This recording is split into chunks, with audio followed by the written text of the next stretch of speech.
DSC Telugu నిష్కుల భారత జాతికి నీడైన బోధిప్రియాన్ అంబేద్కర్ను కొనియాడింది. బోయి భీమన్న కొండవాగు పాఠం ప్రక్రియ లేక డాష్ తలదూర్చి డాష్ పోటుకు వెరిచినట్లు, రోట్లో తలదూర్చి రోకటి పోటుకు వెరిచినట్లు, దుర్బళ్లకు సాయం చేయనీయడ కొరగాదెందుకు మనుజుని మనగడ ఈ గేయ పంక్తులు గల పాఠం.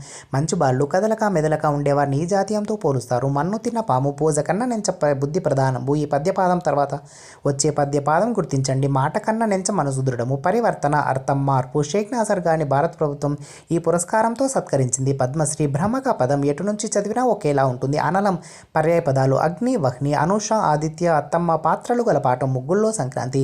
దర్శనం ఈ పదానికి నానార్థాలు. చూపు, బుద్ధి, కురు, చిరు, కడు, నడు, నిడు శబ్దాల్లో ఉన్న అక్షరాలకు అయ్యచ్చు పరమైతే ద్విరుక్తకారం ఆదేశంగా వస్తుంది. ర, డ చల్లని ప్రభాత పవనం ఒంటిని తాకుతూ కన్నతల్లి స్పర్శలా హాయినిస్తుంది. ఈ వాక్యంలో ఉపమేయం చల్లని ప్రభాత పవనం. క్రింది వాటిలో మధ్య గురువు గలగనం.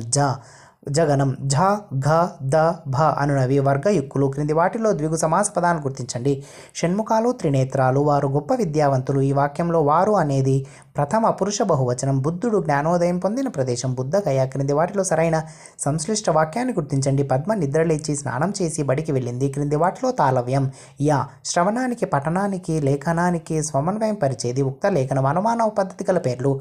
ఆధునిక పద్ధతి మరియు ఉదాహరణ పద్ధతి. కృత్యాలను స్వయంగా నిర్వహించడం అనే సూత్రం ఆధారంగా గల బోధనా పద్ధతి. Kinder garden. ఒక వస్తువు లేదా ఉత్పత్తిని దాని ముఖ్య లక్షణాలు వివరిస్తూ ప్రయోజనాలు నొక్కి చూపిస్తూ బహిరంగంగా చూపించినట్లయితే అదే ప్రదర్శన అని అన్నది వెబ్స్టర్. అన్ని బోధనాంశాలకు సముచిత ప్రాధాన్యం ఉండాలని చెప్పే మంచి ప్రశ్నాపత్ర లక్షణం వ్యాపకత.